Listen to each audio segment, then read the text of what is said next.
about TV too, right? I think so. Yeah? Yeah. Yeah! Movie toast.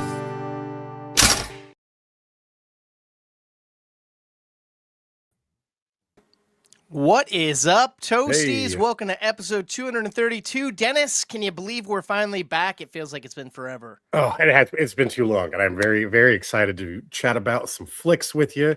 I know where we got some good stuff coming up for you, and some really solid reviews there, Toasties. But Heck plenty, yes, sir. plenty before we get to that toasty delicious goodness. We got a whole goulash of stuff here, so I guess we should just hop into it then, huh? Get over to that little news section. Let's do it.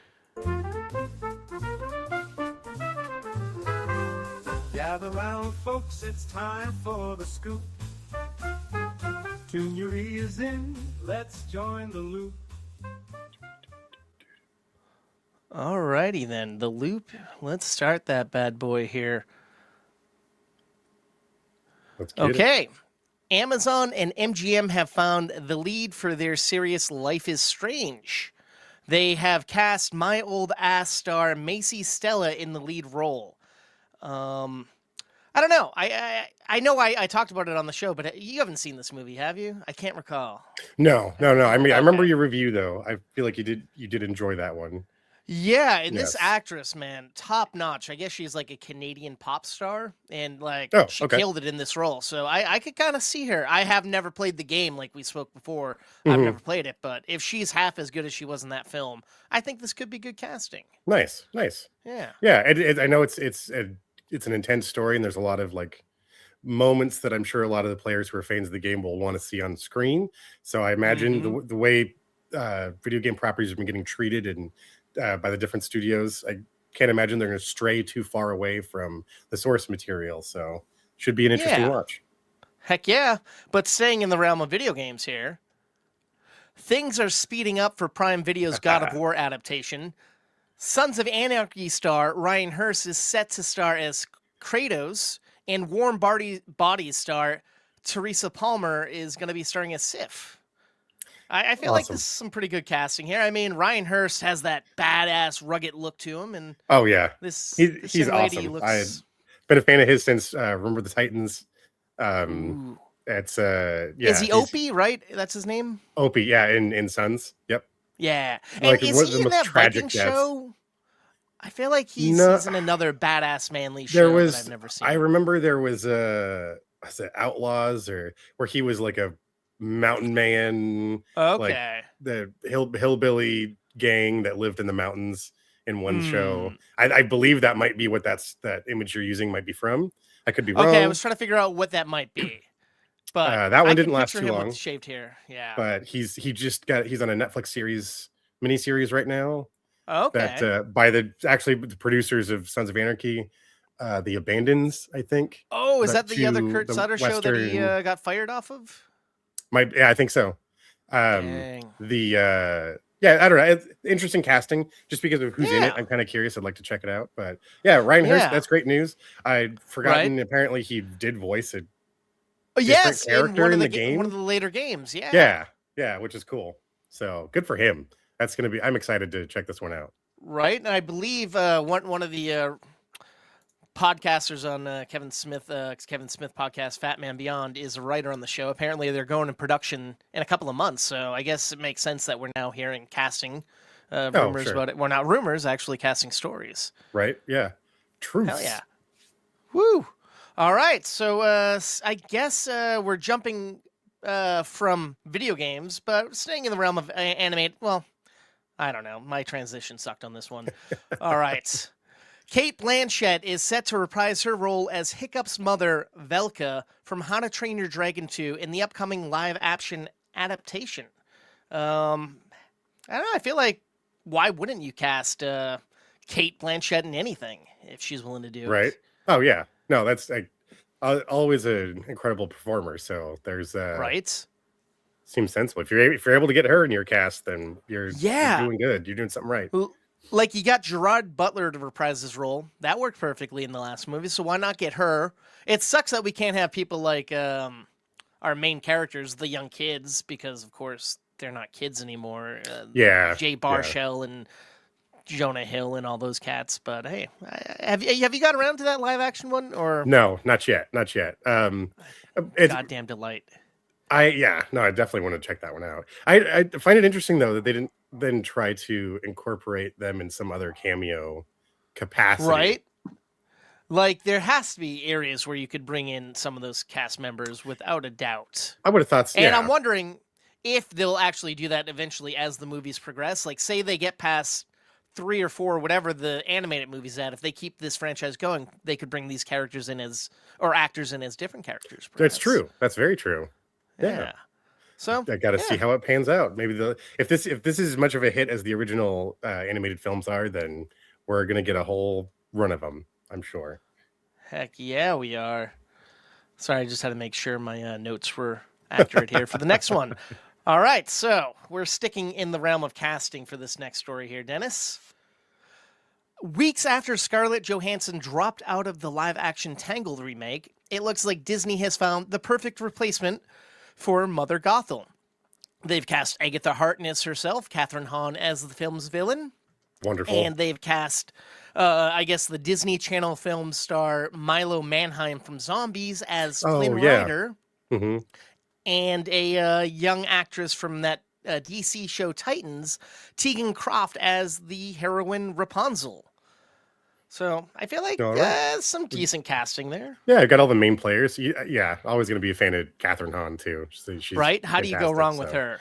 Like, I think we might even mention that when we first mentioned, Scarlett Johansson's going to star. It's like she doesn't have that vibe of that character. I think we might even mention Catherine Hahn possibly. Like she just has that. Yeah. Oh, and like you said, she's already shown she can kind of have that witchy sort of presence without it being too overpowered, like over the top, Mm-hmm. And I think it works perfect for this because there is the sense of humor that comes along with the character. Yep. Because she's been keeping her in the tower, under the guise of protecting her or whatever. Yep. So I like that she's going to be able to walk that tightrope of not just like evil you'll witch, love her but hate her at the same time. Exactly. Yeah. You need both. I've never seen this Zombies movie, but I hear it's a great franchise. Kids like it, and I feel like this kid. I mean, you're a strapping lad, I guess. It's hard to go wrong with. I want to say he was actually on. They did an interview with him on the entertainment desk on KTLA just a few days ago, or a couple of weeks ago, talking about that movie. I know it's that franchise is a big deal for them since they're not, it's not like the Disney Channel movies like when we were kids where they're just banging those things out every month. Right, you get your Disney star popping up in some random movie or a Johnny Tsunami bullshit. Right. With the Cheetah Gals. Oh yeah, all the classics. But it's like I guess that makes sense. I mean, a guy has a likable face, so that makes sense. And I've never seen the Titan show, but this girl, the actress, looks like she could fill the role of Rapunzel. Rapunzel-y. Yeah, of course. Yeah, absolutely. I was thinking when I was putting this story together, like they've been spot on with titles of other movies like Cinderella, Aladdin, and yet they're like Tangled. We're not going to call this Rapunzel. I wonder what the reason for that was. It's more fun. I hear that, and it's more like it sounds like you're gonna have a wacky fun time instead of it being this like literal interpretation of the original story, fairy tale, or whatever you want to call it. I think it immediately informs you. There's going to be some silliness. There's true. It's not all going to be bleak and sometimes frightening like a lot of these like old fairy tales usually are. Yeah, they're not as grim and dark. Exactly. Yeah. This one was a lot of fun. I thoroughly enjoyed the original film in theaters when it came out. That was actually, it holds up. I feel like I've rewatched it a couple of years ago, and it's like, all right, this is good. Now I wonder if we're gonna get like the side characters. Isn't there like a little gecko guy, and isn't there like I don't know the guy has a horse that and his horse that has a lot of personality. Yeah. I don't know. I'm curious how they're going to work around those sorts of elements, given that it's Disney. But we've also some of these seen them movies, do all sorts of... like some of these live action remakes have the animals, some don't. So it's like, which way are you leaning? It could be interesting. We'll just have to wait and see. Yeah. Well, All right, sticking with more casting news here, Dennis. If rumors are true, it looks like another Avenger is heading over to Matt Reeves' Gotham City, because rumor has it Sebastian Stan will be playing Harvey Dent opposite Scarlett Johansson as Gilda Dent in the Batman Part 2. How do you feel about the possibility of him doing that? Oh, that's he could absolutely crush that. I have no doubt he would own the shit out of that role. Like just 2 years ago, he played Trump, and then he played a man with like elephantitis, or I don't know what the terminology is, but very polar opposites, but killed each role. The man's got a range, and I think being able to portray someone with the split personalities is going to be very entertaining. That sounds like a really meaty role. And then it's the classic dilemma with having a Batman movie is the juiciest role usually is for the villain, not for the man in the mask. But we already know a little bit of the story. It's not known if this is going to be a straight up adaptation of the Long Halloween, in which it's Harvey Dent before he becomes Two-Face and his wife's the villain. So it's like he could just be Harvey Dent, but it's like you're not going to get an actor like this not have him do a Two-Face performance. I don't think, especially when I feel like we've seen that play out already. There's been a lot of Harvey Dent before Two-Face represented in the films. Kind of like the first the Batman movie. I'm not gonna. Yeah, I am saddened that we didn't get to have Lando as straight up Two-Face. We only got him as Harvey Dent in what Batman. Batman, right? He was Harvey Dent, right? Yeah. And Batman, and back then, yes. But that's my point exactly. And then when we get to the next generation of Batman films, where Tommy Lee Jones. You're right. Oh my God. So he's been in. So we've actually seen Harvey Dent at least 3 different iterations, right? Because then we across Christian Bale, we only get Two-Face for a few minutes at the end of, and then they kill him off right away. Yeah, it seems it's like exactly. And then it's like by the time we get him, he gets taken away from us.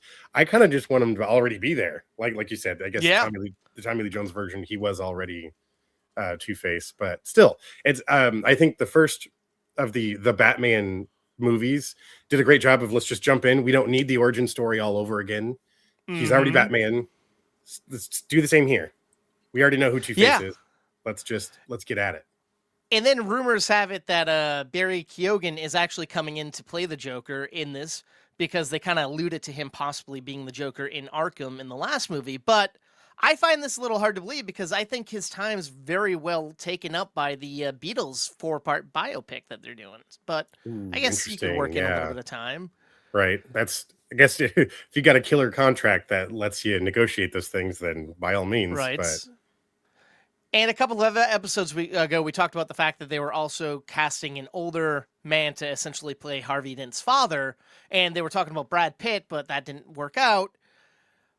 Is there anyone you could see playing Sebastian Stan's father that you'd like to kind of see be that kind of alcoholic, shitty parent? I'm curious, like, what if Brad Pitt was who they're aiming for before, then there's who can handle that, like, mantle? Like hitting that mark. I feel like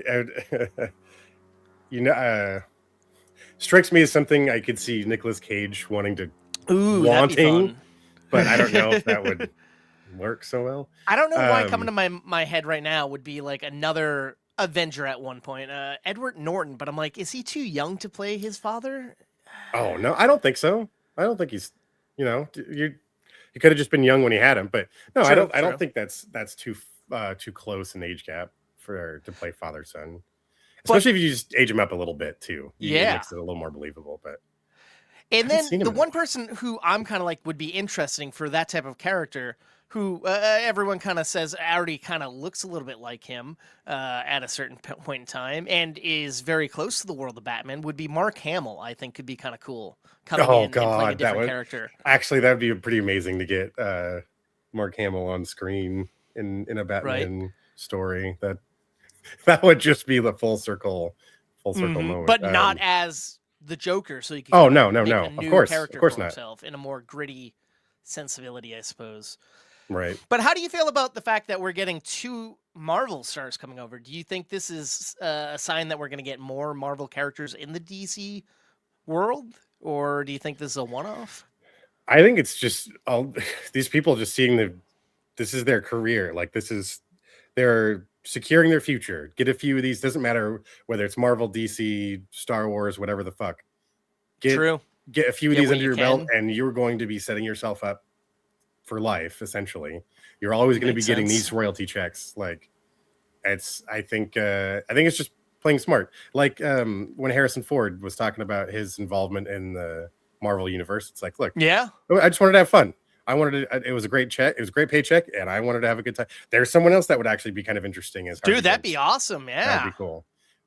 A much older, like just not giving a fuck about him anymore. You know, Ooh. that would be Yeah. really, Or- really grimy.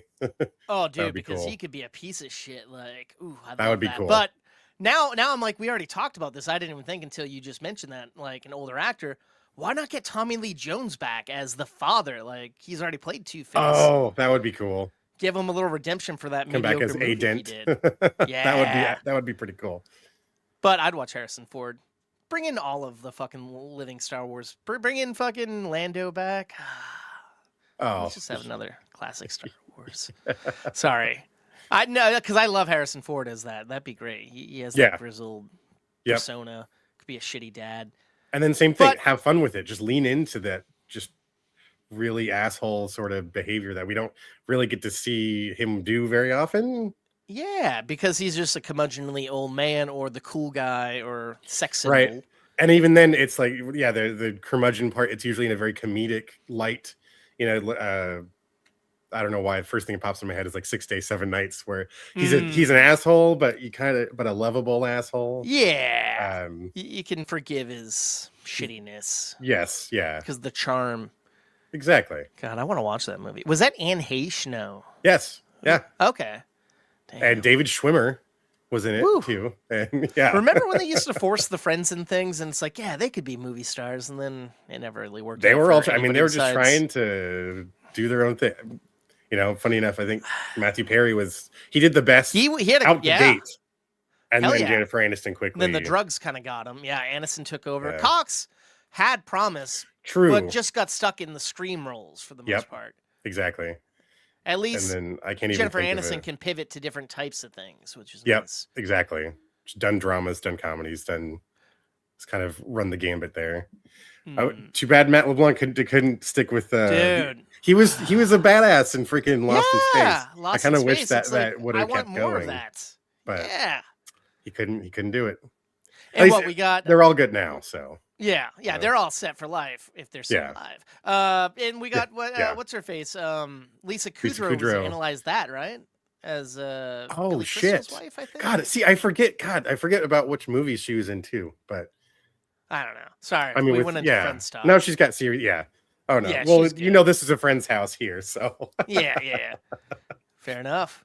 All right. Well, I guess we should move on here. Our next story. Bam. Sorry, I'm hitting buttons here. Still getting used to our new layout.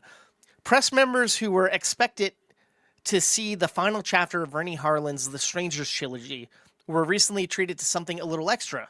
They ended up seeing all 3 chapters of the horror franchise cut together as one mega film.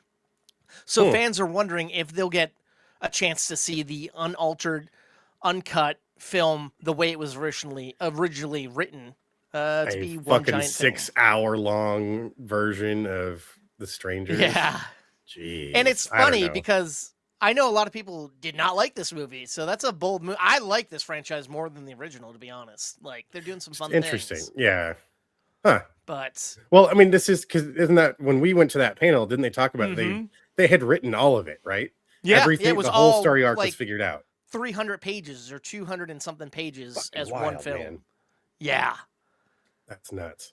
But hey, I mean, good for them too. That is kind of like a filmmaker's dream, isn't it? Like I to, think to so. just then run through the whole gambit and then have it Because like, it's interesting. Like, the second movie is like the next day. It's dealing with this woman who was tortured. She's now in the hospital. And then she's now being hunted down by the people that thought they killed her. And now she has to fight for her life. And I forget how that one ended. The new one's coming out soon. I'm kind of excited for it.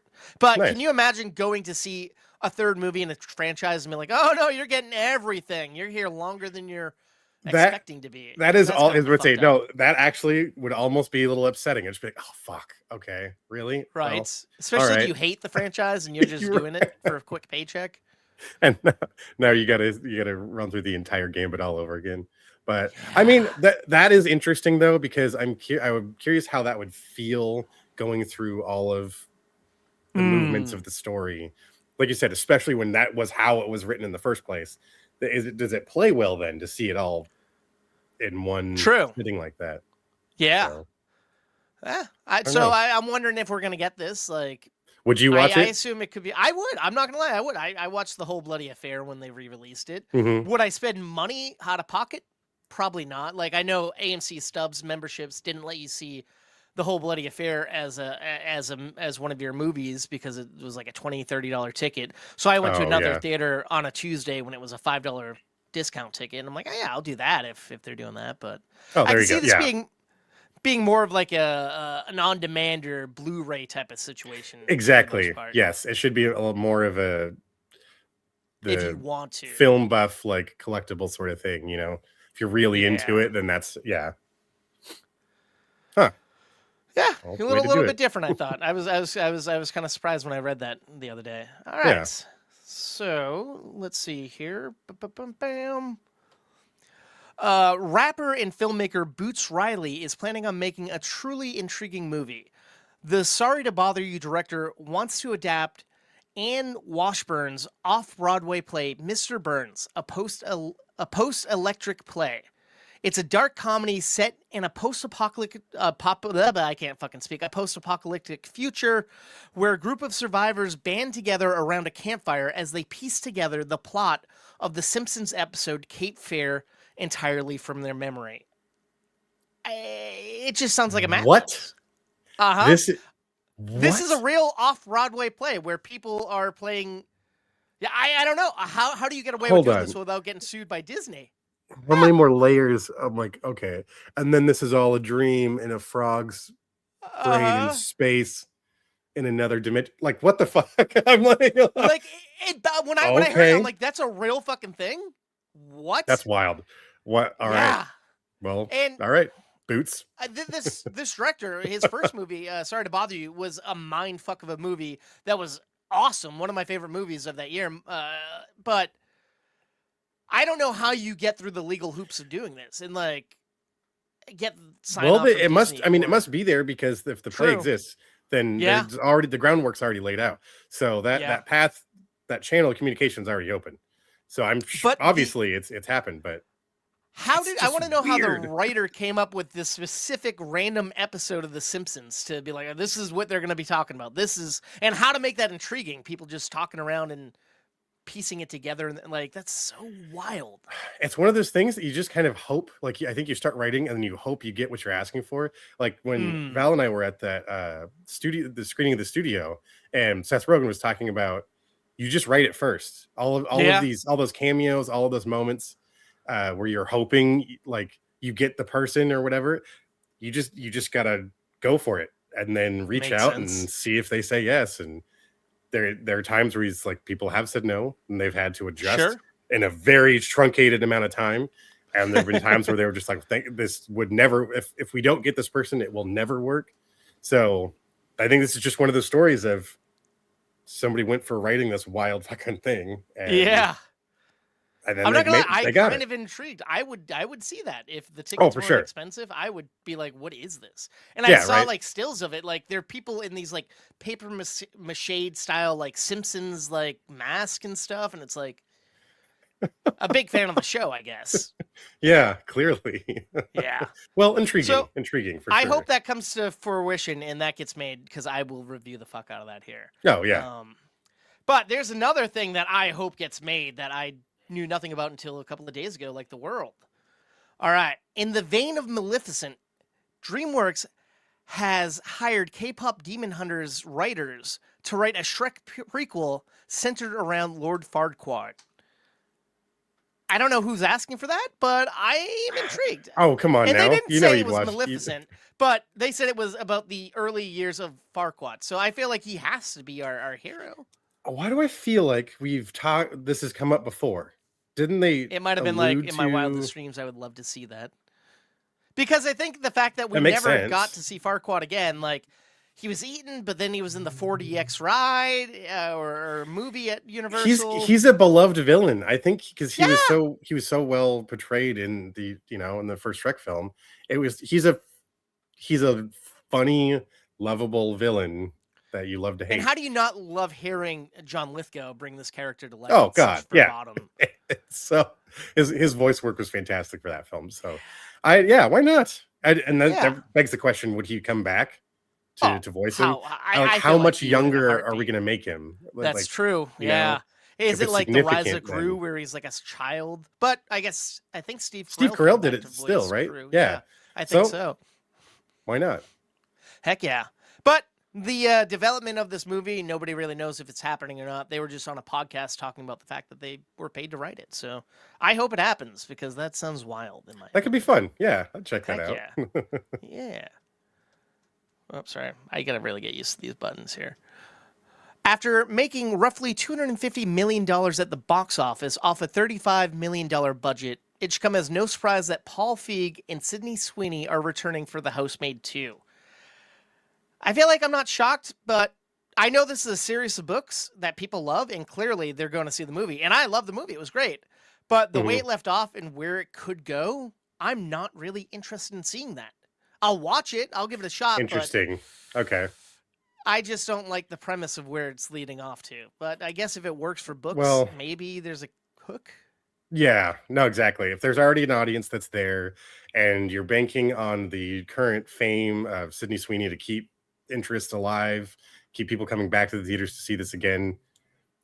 I don't know. Like I haven't seen the film yet, so Yeah. but No, I it's kind of with definitely you where it's worth like, a watch. it's doing immediately announcing they're doing another one. It's like, well, yeah, that does sound like a cash grab, but Mm-hmm. then again, who isn't these days? So That's very true. Yeah. Well, I guess there's not much really to say here, but speaking of cash grabs and things people really want, I think this will make a lot of people happy, this next story here. Johnny Knoxville shocked fans by announcing that a surprise new Jackass movie will be hitting the big screen on June 26, 2026. Where do you land on this? Do you want to see these old men in Yep. peril? a little bit. No, which is so funny because like they were so like we are fucking done after We're the done. last one. Like this Mhm. is it. We're going out in a blaze of glory. I'm like, great, they did a Yeah. great job with it. I thought it was really funny. It was a nice was send off. Just disturbing enough, But the fact that they're willing to come back again, it's like, just be careful, guys. Like, Mm-hmm. be careful. Don't get It's like- too hurt. I wonder if it's like him going to do this Fear Factor show. He's like, fuck it, let's do it. Or if it's like, we got new brass at Paramount and they're like, this is something we don't want to lose out on. This is a moneymaker. We got to do There's like, enough gas I in the just wonder tank. how long they've been sitting on this. Like if they just went in production, if it's been done for a while or. And then I wonder if it's anything like the last one where it's going to feature a lot more young blood. It's Mm. mostly the OGs kind of watching over the stunts, and and tasing have each guest other once in a stars while, come but- in. there's a few of them that really shouldn't be doing this anymore. That like, Yeah. you guys need to you need to calm down. But I get it. Johnny Knoxville's he's still associated with this name, even though he's well established as an actor and a TV personality outside of Jackass ever since. Same with a lot of the rest of the guys. Oh, yeah. They've all gone on to do their own things now. It's interesting to see, and there's still a connection there. I mean, I just the other day I saw Pointus was just hanging out with Bam, and Mhm. like they all, they're still Now and- that's the interesting thing. Like Bam, he was the one that was kind of like in a fucked up state of mind and pissed off he wasn't in the last movie, right? yes, like, that was People asked him, "Oh, are you going to be in?" He's like, "No, they're going to use some old clips, but I'm not going to be in it." I'm like, "You threw a hissy fit about not being in the last one, and now you're." I wonder if that's just a he's still diplomatic working way of through saying his he wasn't invited. Yeah, he's still working through his shit. I think it's going to be, well, I mean, as you know, and it's trying to schedule anything when a rigorous thing like a film set, you need Mm. people you can rely on, and if he It's wasn't very in a true. place where he couldn't be present for what they were trying to shoot, then that's tough. But if they're still, hopefully he gets into a better place, Yeah. and if he's a part of that, cool. If not, then Yeah. keep taking care of yourself, dude, because And I you guess need it. I wonder if like bond companies wouldn't want to give insurance to someone with that type of. That's rough. Yes, that's But, and that's like the you other said, side of that too. At least he's like now on good terms with these guys, and they're kind of friends again. It sounds like so that's nice to know. The doors are open, and like Steve-O's been doing a whole bunch of shit. That guy He's is gotten like clean and completely changed turned up his act, right? Oh God, yes, yeah. That's an incredible story in itself. Yeah. So it's like, yeah, do you guys want to go put yourself back into these places that you've worked so hard to like undo all these things you've done to yourself that Mm, then again it would probably be fucking funny. So right. Like I I'm not gonna feel lie, bad, but never yeah, watched the I'd show, watch but I've it. seen the movies and I enjoy them. Same. So it's like, heck yeah, let's do it. But I wonder if we're gonna get a 6 or if this is a passing of the torch. There's so many unanswered questions, but I think couple passing the months- torch was almost sensible because they had so many of the guys, some of the folks that were in the last one that weren't normally in the crew. They were great. They did a great job. They were fun, funny. Yeah. Yeah. Well, I just remember, wasn't there a character named Poopy or something? Yes. Big guy named Poopy. That's all I remember. And I know, Yeah. That's what's his all, face? Yeah. Well, it was a fun time. Yeah. Well, all right. Well, another story that I think might make us happy here. Scooper Daniel RPK claims that Marvel Studios is developing a new Jessica Jones property. It's unclear if the project will be a new series or a kind of standalone thing, kind of like the Punisher's getting. And I don't know. How do you feel? Do you want to see Yeah. Jessica Jones in her own coming back for something big? Yes, I will. I'm with I'm ya. sorry for the background noise. It's probably fitting for the story we're talking about right now. Yeah, I love Jessica Jones and Kristen Ritter. Oh, perfect casting. Yeah, like she is such just a good job. top Yes. notch. Holy shit. Yeah. No, just so her getting to don the leather jacket again. Let's fucking do it. I'm here for that. Yeah. And it's funny, right before we came on mic a little while ago, I saw Mike Coulter was asked as well. And he's like, well, yeah, Jessica's coming back for Daredevil season 2 or Born Again. And he's like, I'm not going to say I'm not in it. I'm not going to say I am in it. So it seems like Right. we might be getting more of him too, which would be badass, seeing the whole Hell yeah. gang come back. Yep. And I don't know, do you think they fit into Doomsday or maybe Secret Wars? I would love to, but I don't know. It would be cool, but it's also like there's those different tiers of heroes in the Marvel universe, right? Like there's the fucking world saving ones, just like there's the world ending villains versus True. like the street thugs, and it's So that makes sense how we got Matt Murdock showing up in Spider-Man. yes. So maybe they could pop up there. If that And we're like getting exactly if that's Frank the Castle way, in Brand New Day. So yeah, that makes sense. I think there's room for him there if you do it the right way. Obviously, it's not like she can go, toe to toe with Galactus or whatever. Obviously, not that that's the story. I But you mean, get what I'd I mean, watch that. right? Like, Yeah. right. But it's as long as it makes sense within that. Otherwise, I like them kind of living in different worlds. Mhm. I mean, all that Similar, stuff is in the adjacent. background.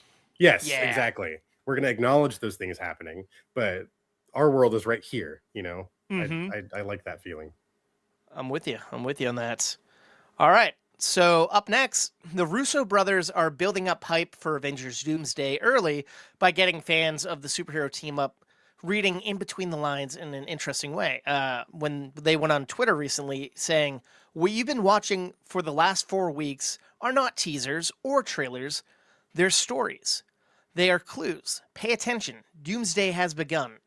How do you feel about that? Do you think that's a cop-out? Do you think that's a good way to look at it? Now people are looking into time code stamps and trying to piece together things that seemingly seem innocuous. It's the same classic thing of let's get people overthinking every single detail.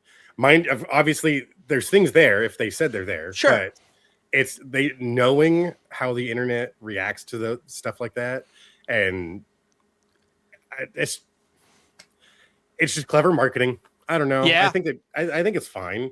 You're just gonna get the super fans are gonna just like way There's overanalyzed. so many theories shit. already on YouTube left to right. I'm like, come on, guys. I get it. You got to dig for, and they're getting views.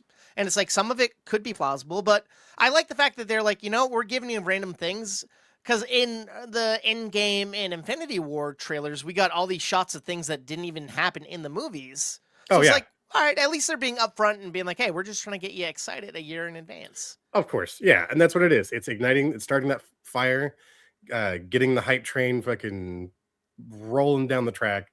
And it's like, then the fans are doing it themselves. They just get to step back and watch all the fucking shit go by. And that's very true. It works. It works. So have you watched any of these stories yet? No. What's funny is I've kind of been trying to hold back until there's a more solid, like, theatrical trailer. I want a bigger chunk. I don't want to buy into all that stuff. Like, it's good for everyone else. That's fine. Sure. I think you're it starts to get dangerous too, because then you start forming your own story in your head, and then you get all these 100%. People who then show up to the movie and they get pissed off because it's not this and it's not that, and I wanted it to be this. And it's like, well, tough. This is what the movie is. Try to take in what's in front of you instead of like coming in with all of these other predetermined stories in your mind. It's always the danger with properties like this, but you're not wrong. Yeah. Let's just go have fun. Let's just go see fucking Dr. Doom.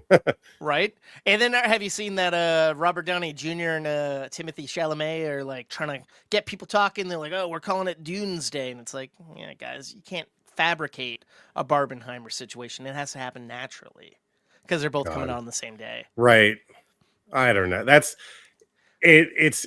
I think it was a lot funnier when it was a Barbie movie and a movie about building the atomic fucking bomb.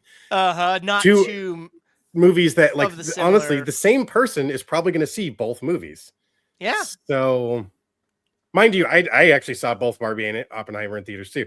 But this is different because it's like they're the same audience for sure. Like it's a lot closer together than 100%. Those other movies. So it's not as gimmicky. It's not as. Go ahead and try. But do you I guess, think guys, now that they're talking about it in public, do you think this cements that they're both actually going to come out at the same time? Or do you think someone's going to eventually break in the game of chicken and they're going to shift dates? I don't know. Maybe I think if it wouldn't surprise me if the studios were like, you know what, fuck it. Let's scratch each other's backs and try to hype up this. Fair enough. Doomsday. That's so cheesy. Yeah. Barbenheimer at least was funny. This is that. Yeah. Don't, like you said, don't force it. It's not. You can't give yourself a nickname. Come on. That's not how it works. Not at all. All right, let's move on to some grimmer news here, Dennis. Alamo Drafthouse is considered a haven for movie lovers. They're known far and wide as the theater chain that preserves the cinema-going experience thanks to the fact that they restrict all use of electronic devices. So when they recently announced that they are going to start having guests order food and refills via their cell phones opposed to on a tiny little piece of paper, people are a little confused and angered about this. What do you think's going on here? Fuck that. Yeah. You've now opened the door back. To all the bullshit that we don't like in the theater. You're just inviting it all back in. I don't care if people are going to lie all the time saying they were just looking at the menu or whatever the fuck. That's terrible. Terrible. Should have kept it what it was. Such a backtrack. I'm not on board with that. That's like you said, it was supposed to be a safe haven for the purity of going to watch a movie in a theater. They're going to start chipping away at it, and then eventually they're just going to do away with that whole thing. And then it's just going to be like any other theater chain. And they just play older stuff. And now I'm wondering if this is like a Sony move, because I know Sony now owns the theater chain. I'm wondering if they came in and like, you know what? This is what we have to do. And they're like, well, I guess we can't say no. 100%. Yeah, no, I agree with that. They're going to come and start fucking with things they shouldn't be. And they're going to strip away the identity of why people like going to these establishments. So yeah. You know what? Maybe that creates an opportunity for someone else to replace it with what it used to be. Yeah. That I would another like to theater see. swooping in. Yep. Swooping in. Yep. All right. Yeah. So speaking of swooping in here, this next story is kind of charming. my old boss McG, the director of Charlie's Angels, and the Grammy-winning superstar John Mayer are going Dutch on purchasing the historic Jim Henson lot, which, as some people would know, is a cornerstone in Hollywood, boasting numerous production stages, recording booths, and offices. And the duo are planning to keep the lights on and electricity flowing. And the only catch is they're renaming it. They're calling it the Chaplin. They're calling it Chaplin Studios in honor of the studio's original resident, Charlie Chaplin. Charlie, that's right. I feel like this is kind of a nice way of doing things. Interesting. Yeah. No, it is essentially it's a historical landmark in Hollywood. So it's awesome that they are keeping that alive. Are we going to is Seth Rogen going to be able to start making his Muppet stuff in the original Muppet stages? That would be cool. I mean, didn't we get as the picture here? I think Jason Segel brought it back when he did his Muppet movie. So I'm hoping it's true. And that was a very charming film. I did enjoy that quite a bit. I don't know. I think there's always going to be a place for the Muppets. The fact that that place is sounds like it's going in good hands. Mm-hmm. But what a wild grouping of people. Mick G and John Mayer. I guess John Mayer records all this stuff there. And Mick G, I know the production office I used to intern, it's down the road from there, but it's like two weird people I never would imagine coming together, but doing something for the good of the arts. I dig it. That's awesome. Yeah. Let's keep it alive. All right. Heck yeah. I'm happy that people still care about making some interesting moves.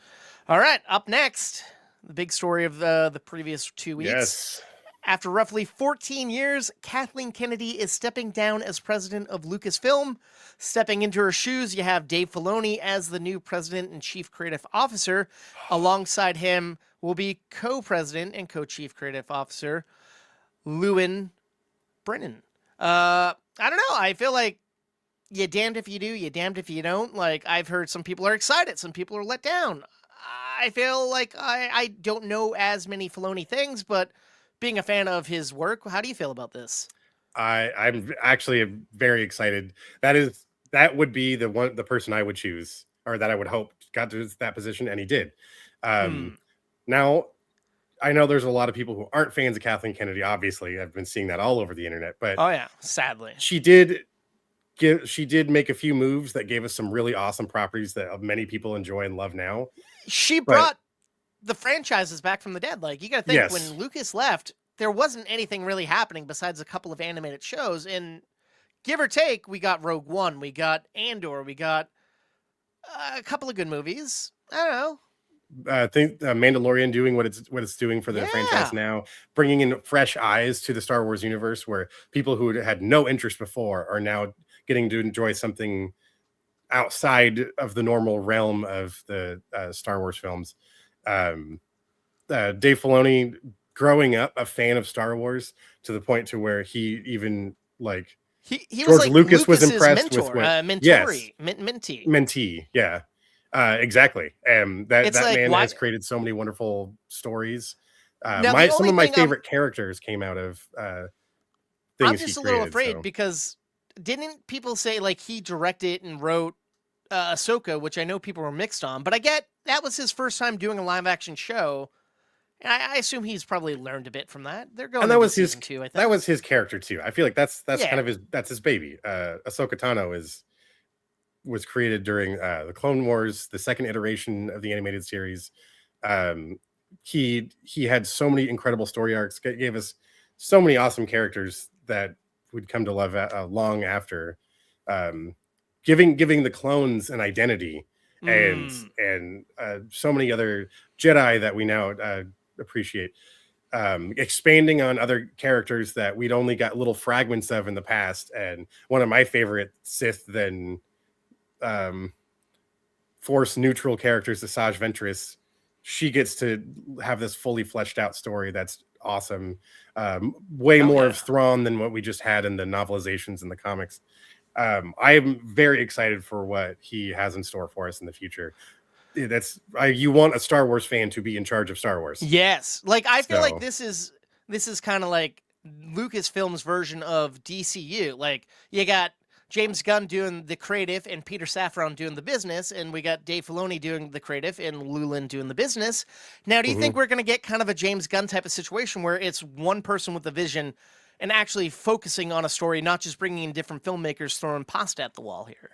I really hope that will be the case, because then he can keep all the threads tied together, which he's done before. He's done with the animated series. And I like that they're also not afraid to give us one-off things and non-congruent stories with the visions and stuff. And like let's not shy away from all of these other spokes on the wheel. There's something for all these different audiences.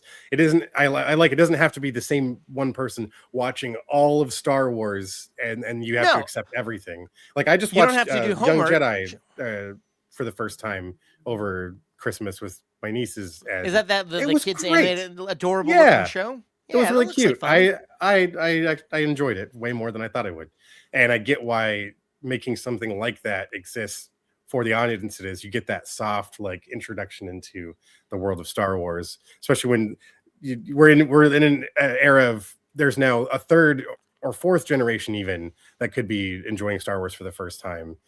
There's grandparents sharing the original film with their grandkids, great grandkids even. So it is a generation spanning property that is still beloved. So fuck yeah.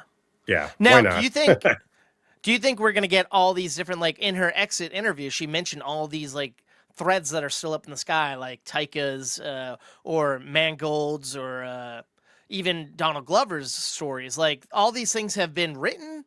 Do you think we're gonna follow through, or you think we're gonna do what normally happens when someone comes in and takes over and throw that out the door and just start anew? Like I said, because Dave Filoni is such a big fan of Star Wars himself, I think the last thing he wants to do is then just pull the rug out from under all the fandom. We've been so excited for getting to hear more of Lando's stories. We've been excited for all these other side projects. I don't think he wants to shake it up that much. If anything, he wants to make sure they get done properly. They get the attention they deserve before moving on to the next. So we don't get this fucking blob of Star Wars things happening. I as much as I would love more Star Wars, I want it done right. Quality over quantity. Yes, exactly. And it's funny, like where there's even been this like resurgence of people going back and watching Acolyte and be like, you know what? I guess this doesn't suck. It's not a bad show. No, it's not. Fantastically fine show. Yeah. You got to stop being judgmental and be like, oh, it stars girls, it stars people of color, it has LGBT. It's like, so what? There's other parts of the galaxy where we have white males, where we got white females, where we got straight. It's like, guess what? It's all a made up fucking world with aliens and fictitious languages. Come on, everyone should be represented here. The fuck over yourselves. People. Yeah, this is I couldn't understand that shit, but I'm glad it's all coming back together, and I'm very excited for what's in store for the future of Star Wars. Yeah, and let's not even forget, Lucasfilm is also, we got Indiana Jones. Do you think maybe we'll get something new there, or do you think we're going to let the dust settle after that last mishap? Oh, I kind of liked the last one. It wasn't you know what? It wasn't great. It was great. It was better than Crystal Skull, that's for sure. That's true. That's true.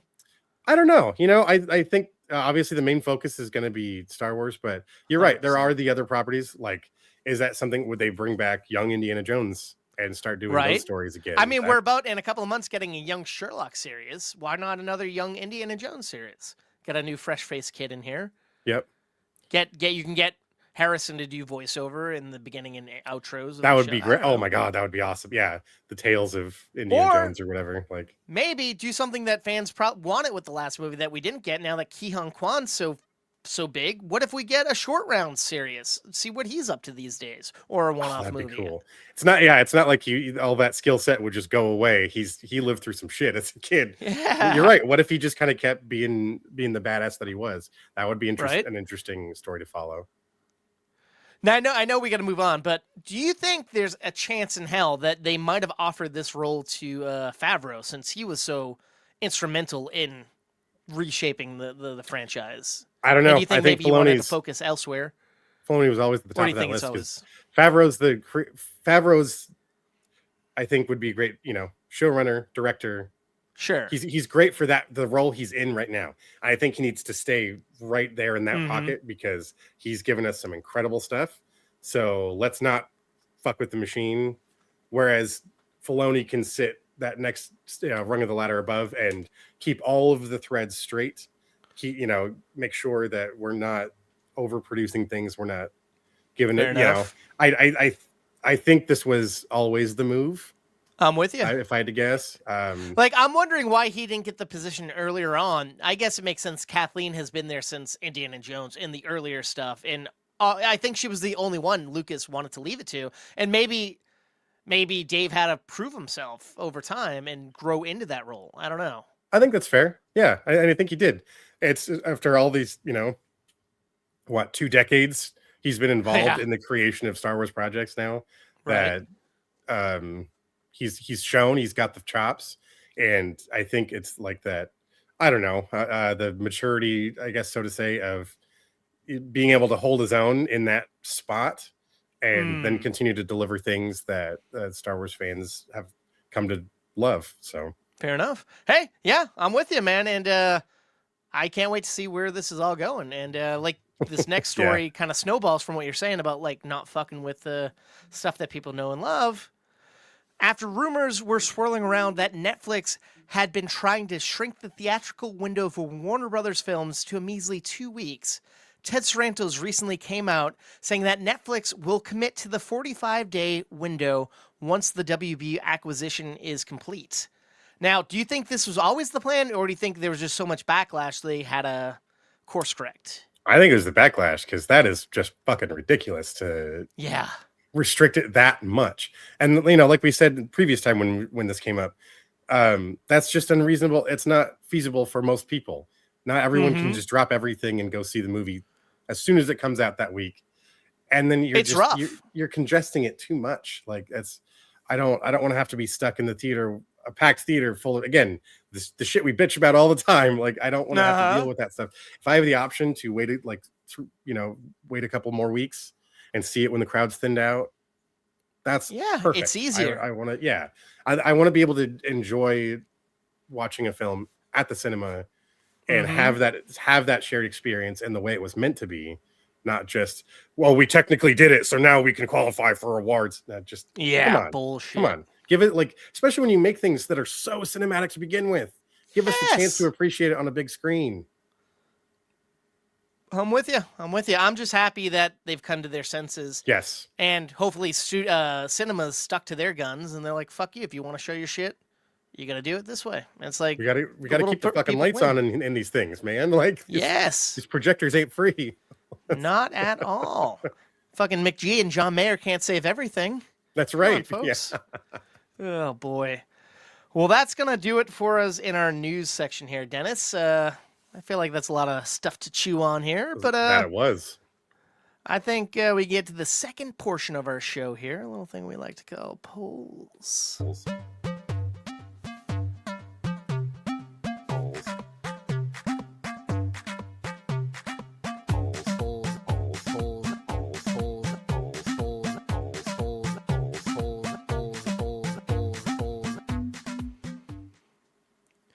All right.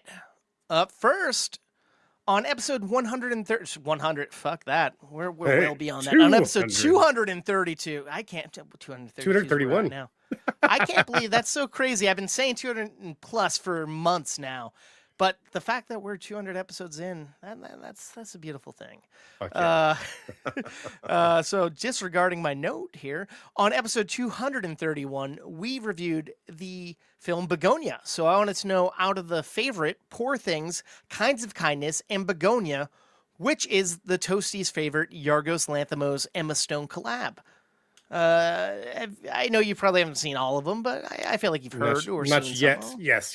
And I did really enjoy your reviews of all of those films. I'm very still intrigued by those, but I mean, having just watched Begonia, that was wild. I enjoyed that really weird trip, which apparently is the norm. That's him. The rest of these are like that too. So I don't think I can have a fair say, but it's definitely something where I will then see the next one, the next project that they Right. work on together, because you've proven you have this incredible working relationship and you know how to communicate. Uh, this director knows how to communicate very, very well with this extremely talented performer, and we're just going to keep getting gold. So Heck have yeah. at it. Like I'm ready. I'll definitely watch the next one. I'm with you. What All was right, your so choice though? let's- Because I know you've seen all of these. I haven't seen all of them. Now that's the Oh. sad part here. I did not see the Let's favorite. see the favorite. Which, Okay. it's killing me. I want to watch it. Olivia Colman, her, and some other actresses that are phenomenal won awards, but now it's not streaming anywhere, and it's like fuck. I slept on that one. But out of them, it's a toughie because Poor Things is fucked up and weird and crazy.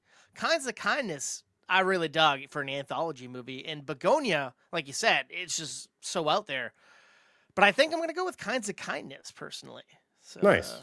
All right. Let's see what the old Well, yeah. What them toasties say?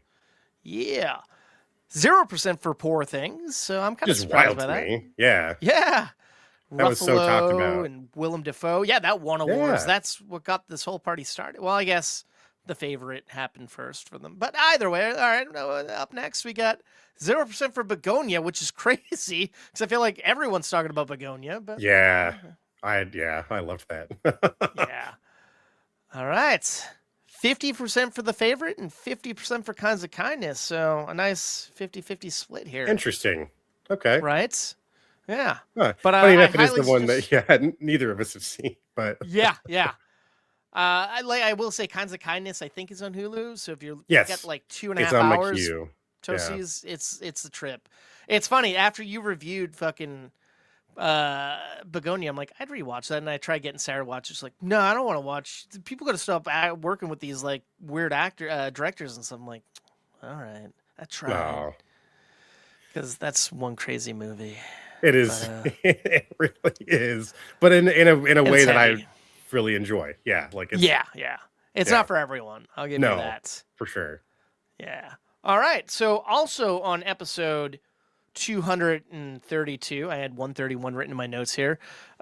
We had talked about a rumor that James Gunn might be introducing Wonder Woman into his Superman sequel, Man of Tomorrow. So I wanted to know, out of Caddy O'Brien, Ana de Armas, Margot Qualley, and Millie Bobby Brown, who the Toasties would want to see play Wonder Woman in the DCU. Those are some names we mentioned last week, and a new name here or there. You had any of these young ladies? I could see Anna de Armas. She could handle that just as easily.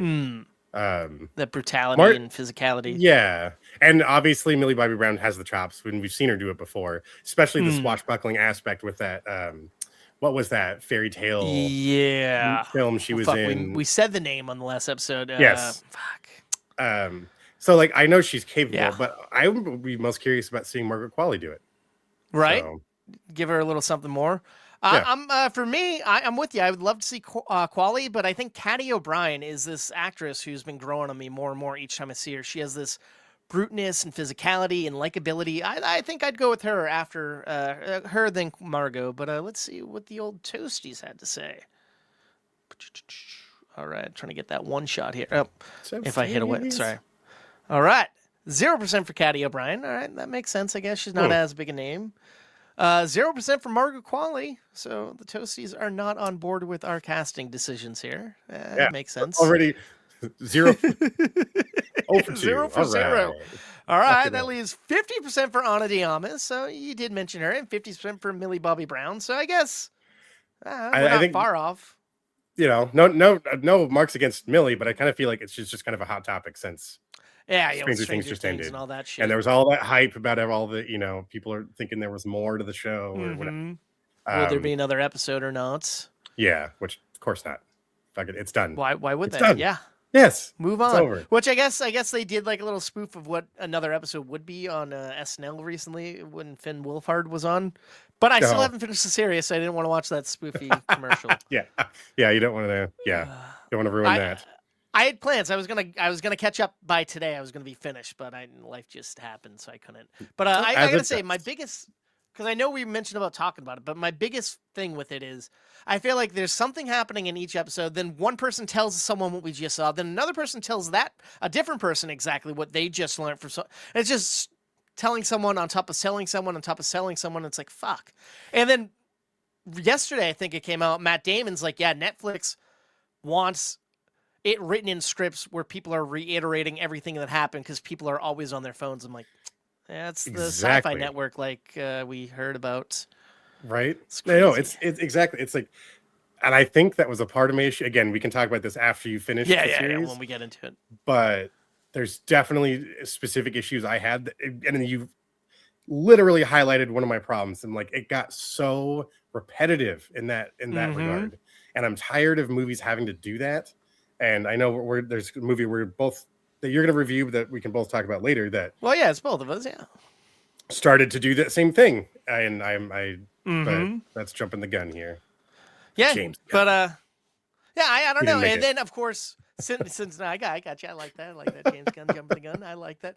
And of course, recently he's like, yeah, no, we're not doing Batman. There's no Wonder Woman. So it's like, all right, maybe he's telling the truth, but maybe he's not. Who Yeah, knows? but they've done that before. They've also All said the this and that time. weren't happening, and then fucking boom, there it is. Here I'm it like, is. well, Yep. no one's surprised, and if anyone is, then they weren't paying close enough attention. I feel. Exactly.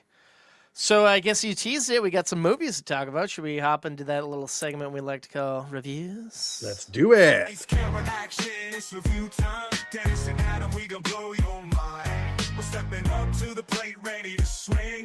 Analyzing movies like a scientist would bling. All right, up first, you're going to be our first scientist with Bling here, Dennis. Ooh. I'm excited. Hell yeah. Want to set this one up before we get in the trailer? Let's. Yeah. So this is a little flick from Germany, telling the story of a German army tank crew from 1943 who are sent on a very dangerous mission in their Tiger tank.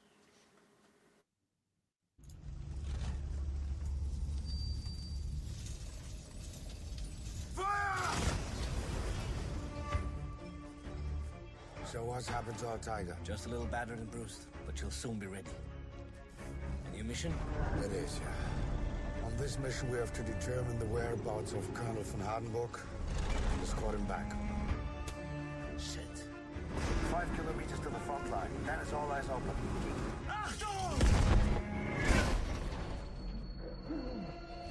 Let's just leave here right away. Go now! I wish I could just forget it. Forget who we were before.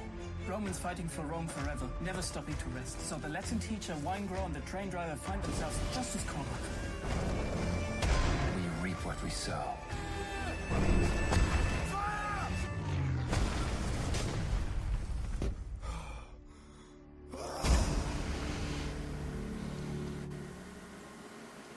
All right, that sounded chillin'. Yeah. So we're this mission they're sent on to recover this German officer well beyond into the no man's land between the German army and the Soviets. It's already fishy. The crew already feels like something's off, and the fact that they're sending a Tiger tank on this solo mission, it's just them, unsupported by other vehicles, other ground troops, or anything. So it seems like it's this top secret mission sort of thing going on, but something weird is happening behind the scenes that everyone's already suspicious, including our main character, the commander of the tank, who's you could tell something is off, and that's kind of the driving force of this movie. So it's not you get some cool tank battles and stuff. That's honestly what drew me to this. I'm a sucker for like World War II movies, and especially I do have this fascination with tanks of that era. So getting to see this perspective, I thought would be interesting. What I wasn't expecting were all the psychological elements built into it as well. This is not your standard warfare sort of film. Like Fury is one of my favorite World War II movies. This is not that. Great film. This is very much not that. And I was kind of thinking In a good way or a bad way? See, that's where I'm a little. Or that's like apples and oranges. You can't. Yeah, because it's so different. Like, it starts off that way, though. Don't get me wrong. Okay. I thought that's what we were getting into, and then some weird shit starts to happen. And I'm like, okay, this is something else. And I just wasn't a big fan of the ending. It did a plot device that I feel like is a classic no to do in any sort of story, and they hit you over the head with it. And I'm kind of I was pretty disappointed by the very end. So I think it's a great ride for a lot of the film. I think the cast did a great job. Obviously, I watched the English dub. I did not watch it in German. So I'm not particularly familiar with the cast here, but I still think they did a pretty good job of holding their own. The guy that plays the actual driver of the tank, I thought he did a good job of being in a very gritty, rough fucking job of. I got to say, there's things I didn't even know these tanks could do. Like at one point, they're being hunted down by these Soviet tank killers, and they drive their tank into a fucking river. So they have to put a snorkel on it, and they only have so much oxygen inside this thing, and they can just hear the rumbling of these tanks that are much bigger than theirs. Rolling past this river looking for him, and you get these beautiful tense moments. They got to get out of the way of this bombing run. This bridge that they're on is going to be destroyed, and the tank driver's he's literally put the pedal to the metal, and fire has like the rubber gaskets have caught fire, melted, and his boots are on fire, and he can't let off the gas. You know, like he can't stop to put the fire out. He needs to just keep going, otherwise we'll all die. Like it has these awesome moments like that, but they're kind of undercut by these weird psychological elements that I think kind of short the momentum of the movie once in a while. And when we get to the end, I wasn't on board with how it, like, I just wish that wasn't how it ended. Damn. But anyways, I still think it's worth a watch. I think there's a lot of people that would very much enjoy how the movie ended for their own, poetic in a way, the way it concludes. It just wasn't for me. I think it that's got fine. turned around a little too much. So I'm gonna give The Tank 2.5 slices of toast. Still pretty solid. I think it's worth watching at least once. Maybe hit that button. It's yeah. Sorry, Sam. I'm still getting used to that one. There's your 2.5 slices. So yeah, I think it's if you like the genre, it's worth watching once. Is it something you're gonna go back and watch again? Probably not. Fair enough. That's not bad. Makes sense. All right. Well, like you teased, I have a movie that just came out on Netflix, and both of us are going to be tag teaming this one. The latest film starring Ben Affleck and Matt Damon, directed by an action director that I love a lot, Joe Carnahan. I'm talking about Netflix's original film, The Rip. So, there's been some developments. We have a few more questions. Last time we spoke, you described the job as follows. Your unit works the dope game. Drugs, guns. Knock, knock. Miami PD. How you doing this evening? 5 cops just magically appeared on my doorstep. I've been better. Don't mind if we come inside. But the majority of your work consisted of cash seizures. I don't have any drugs. The dog's not trained to detect drugs. The dog's trained to detect money.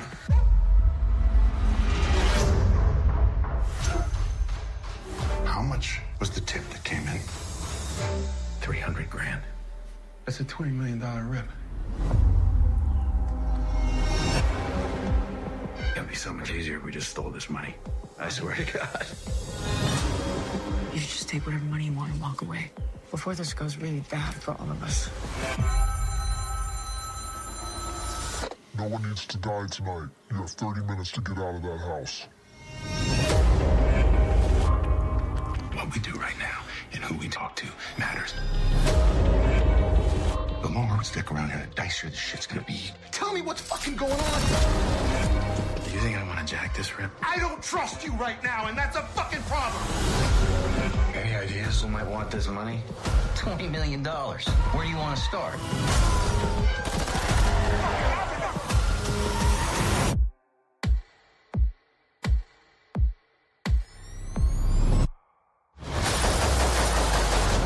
AWTGG. What does it mean? Are we the good guys?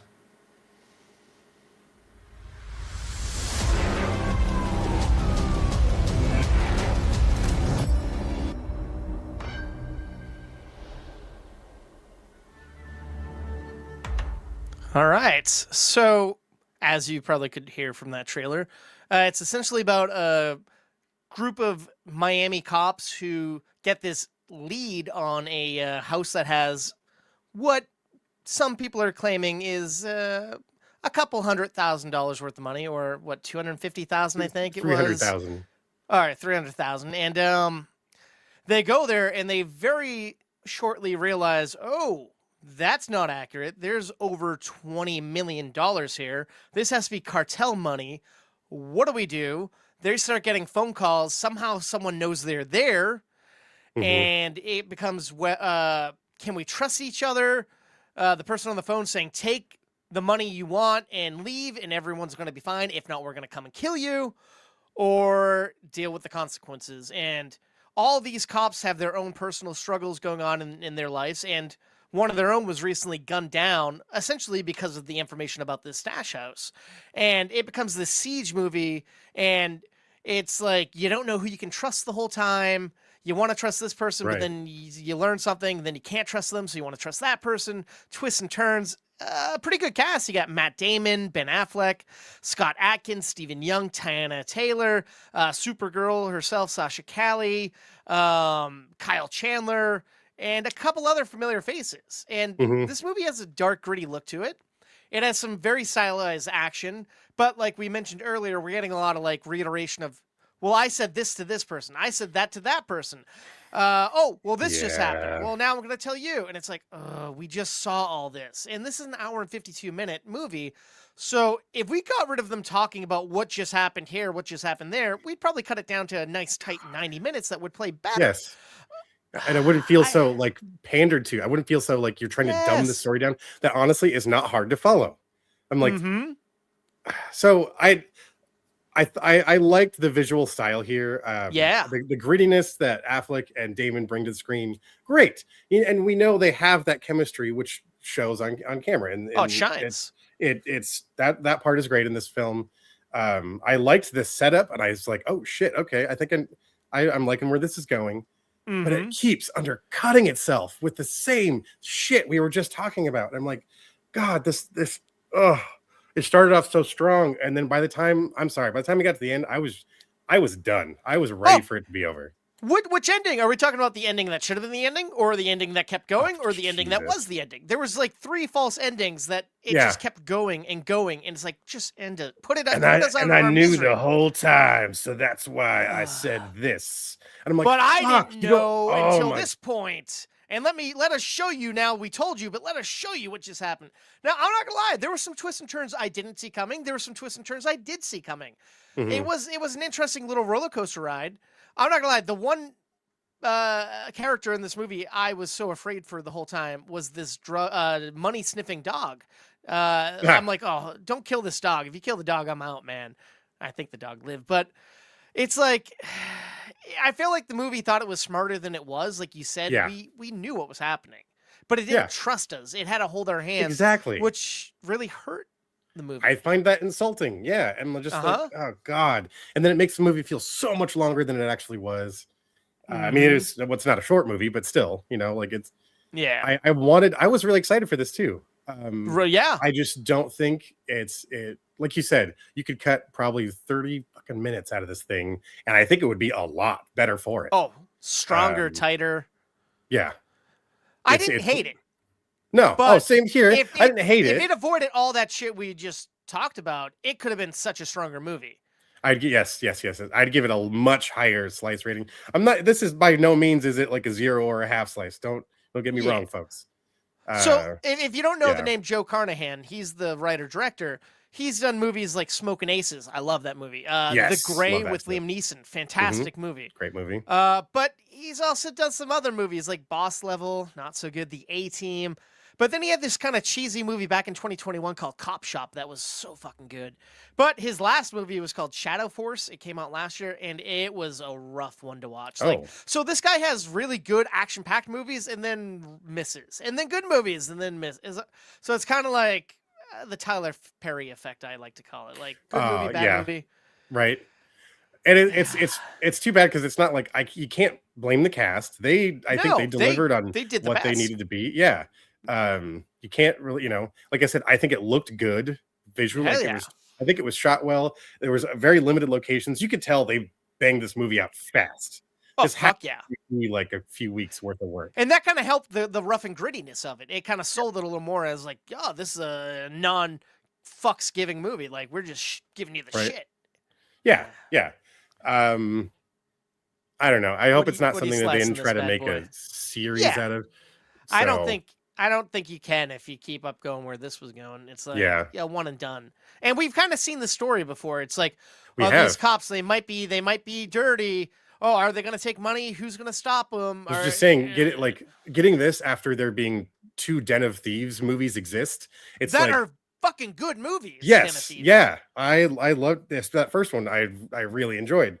And it's like, it's not that much different here. No. Like, why are we just kind of making the same thing again in a way? Mm-hmm. Yeah, I don't know. I would give The Rip 2.5 slices. Like, it was, there was the parts I liked were really cool, but then the parts I didn't like really hurt it. And I just, by the time Val and I were done watching it, we were both just like, ugh, kind of just leaves a bad taste in your mouth. And I'm like, the other night, we've been slow chipping away at rewatching Southland, the TV series about LA cops. And That's I'm like, with that show is fucking great. Yeah, I've heard good things. I'm like, I kind of just want to go watch that instead of Fair enough. Instead of this thing. That's sad, but true. I'm gonna marry you 2.5. If we could hit that slice scale, let's hear those bad boys popping. Yeah, not a terrible movie, not a great movie. Temper your expectations. Know what you're getting yourself into. Yeah. Shut your brain off a bit, and then you can have a good time. Or do what apparently Netflix knows you're already doing, and be on your phone and kind of fucking right. Through Exactly. emotion, I guess. Yeah. Right. If that's I guess how if they're you going to just treat us. Exactly. Which again, it's an insulting way to make a movie. I'm tired of that being a normal thing. Let's not normalize this shit. Let's make movies again. Let's make movies like they're going into the theater. So then we're not doing stuff like that. Please. You gotta focus. Yes. Not put your order in on your phone, Alamo Drafthouse. Yeah. Fucks. All right. We're gonna tag team another movie coming up here, but I'll let you you give us the rundown of this one. That's right. This is an action-packed but comedic-laden telling the story of EMT who's been at the job for 16 years or something. He's been doing this almost nearly 20 years. Yeah. And he's had it. He's beaten down, worn out. He wants to get a new job. So we're about to follow Randy on his last shift in an ambulance with his buddy Mike and their student intern Jessica. And we're going on a wild ride, seeing what the day in the life of an EMT is like in the city of Los Angeles. All right, let's play that trailer. She's been having a little trouble breathing lately. Define lately. All of the shit you're about to see happened to a real, actual paramedic. Me. So long, fuckers! All we want to do is save your life. Some of you don't make it easy. Get out of my house! Gun! I ain't know you can run that fucking fast. Can you feel the beat? $20 said he's gonna be butt ass naked. Well, there you have it. It's a draw. I can see his dick. That qualifies. I wouldn't sit there if I were you. Welcome to EMS.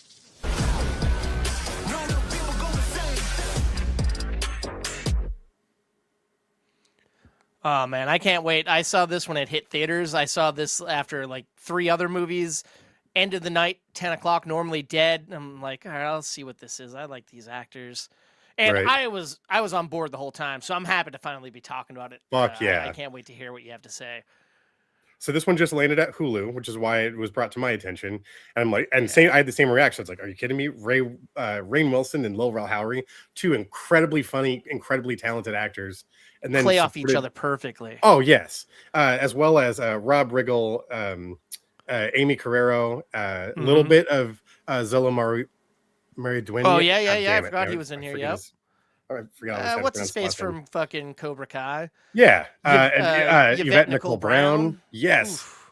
They like very talented people, and I love that it's just chemistry the whole time. Like you get these exciting but hilarious moments, but it has a lot of heart and soul behind it too. Yes, offering a perspective that I don't think. Something that you take for granted is the fact that this job exists, that people do this on a daily basis. Ungrateful. You just a thankless job. Yeah. Yes. And you can see how it really weighs on the people doing it, and how it normally destroys them. Like, I think the statistic is most people don't last as long as Randy's lasted, and he's just going through the motions, senseless to everything that happens, because you see people who are grateful for what you're doing, and then people who are trying to fight you because they're tweaking out on stuff. Like, this reminds me of a movie I saw back in 2023 starring what's his name? Ty Sheridan and Al Pacino, not Al, but Sean Penn. But that was a movie called Asphalt City, but that was a more gritty, darker take on this. And this has darkness, but it's more lighthearted. You get like kind of Deadpool-ish, breaking the fourth wall with Rain talking to the audience. You're seeing these fun cuts. It has cool music, a fun aesthetic, and you're watching a full shift. So you're watching as they're excited, running out of momentum, and then you're seeing this like buck-eyed girl being like, well, we got to do this way because this is how we learn. And it's like, well, that's what the books tell you to do, but you got to learn on the job. Yeah, exactly. And I like that relationship. And it's like, although he's a very rough around the edges, he's not afraid to tell you what you think. He is the best paramedic at this company. And whether he likes to admit it or boss not. Their boss is like, no, that's why you're going to ride with their ambulance, because he is the best. And you quickly see why. For as hilarious as the movie is, I do love those very intense, gritty, and touching moments. There was that fatality car accident scene, which was super intense. I loved the way he carried himself in that scene. It was so good, and not something I feel like I have seen since like Super, or like I loved that he can both be hilarious one minute and then he's just ready to punch Rob Riggle in the face the next. Oh, dude, Rob Riggle. I love that. And it's like, you hate Rob Riggle's character. He's this like EMT doctor, hotshot asshole. ER doctor. And it's fuck you. But then it's like, we see how his job's thankless. Like, you kind of get both sides, which is nice. I loved that scene in front of the vending machine where he's telling him, so I have this whole building sitting on my back, and you just have one patient at a time. And I love it was great. God, I was not expecting to love it looks this like movie a movie that much should just be mediocre at best. And it's fun, it's funny, it's you never know where it's going. An hour and 40 minutes, you're in, you're out. Holy shit. Will Rell is hilarious. Like, he's not over the top, but he's just right. Like, it's what funny, you want, exactly what you want from him, I think. In my opinion. And Amy Carrero is really good in this. Like, I know her mainly from this Apple TV Plus show, Your Friends and Neighbors, starring John Hamm. And she's getting more to do here. And it's interesting watching the generations come together. And just like the whole time, Randy is like, I'm quitting. I'm done. I'm done with this. I hate this job. And Mike's like, okay, sure thing. Why would you want to leave? And it's like, the two have been here before, it feels like. And it's like, is this really the last day? Is this going to be the end of their friendship? Do they have a friendship? I don't know. It seems like they do at some point. These very honest human moments too, because even that whole scene, whether or not you're an EMT, do you have those people where you're like, we're friends at work, but we don't actually socialize outside of work. So what is that, and then realizing, but work takes up so much time of your day. It is your life, but it's such a fine line. I love all the topics this film explores. The way we're looking at it makes it very digestible. And it makes you look at some very gnarly things, not literally on screen gnarly things all the time, but knowing that this is someone's job in real life, knowing that these things happen really adds to the realism that this film's trying to represent, but still keeping enough of a lighthearted layer. It's because I like it's not laughs all the way through, and I like it's not through. It's like there'll be a serious thing happens and then downplayed with comedy, and then holy shit, reality kicks back in. It's that scene with the president of the United States. I honestly wasn't sure how that was going to fucking resolve, and I loved being on the edge of my seat for those moments. Those were the moments I really wasn't expecting from this movie, and I really love how they showed it. And it was excellent. This was an excellent movie. Like you said, it's over on Hulu right now, Disney Plus as well. Highly suggest if you're a fan of Rain, this is a perfect vehicle for him. Like, he gets to do his thing perfectly. Lil Rel gets to do and all these supporting. Like, if you like anybody in this cast, I highly recommend checking out, because you get in and out, And then, like I said, I saw this back, I want to say over the summer, maybe before the summer, and it still lives rent free in my head.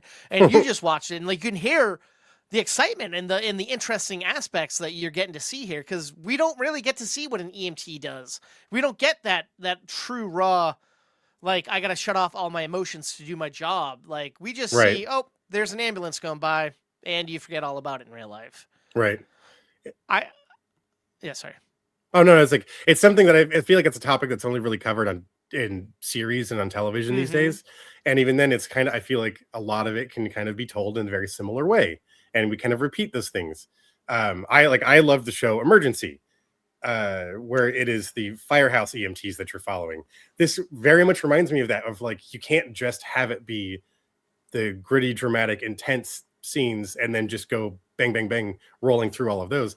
Lifting it up with comedic elements as well as an incredible chemistry between our main cast members is really what rounds out the story here, and why I think this film sets itself aside from all of the other representations of emergency responders, especially this specific job too. Yeah. So, I'm going to give Code 3, I think I'm going to give it 3.5 slices on my end. So am I. I'm also going to give it 3.5 slices. Hell yeah. So do yourself a favor and go and check that out if you have Hulu or Disney Plus. You won't regret Please it, folks. All right, I got the latest film in the 28 franchise here. I'm talking about 28 years later, The Bone Temple. When the infected attack, what do they see?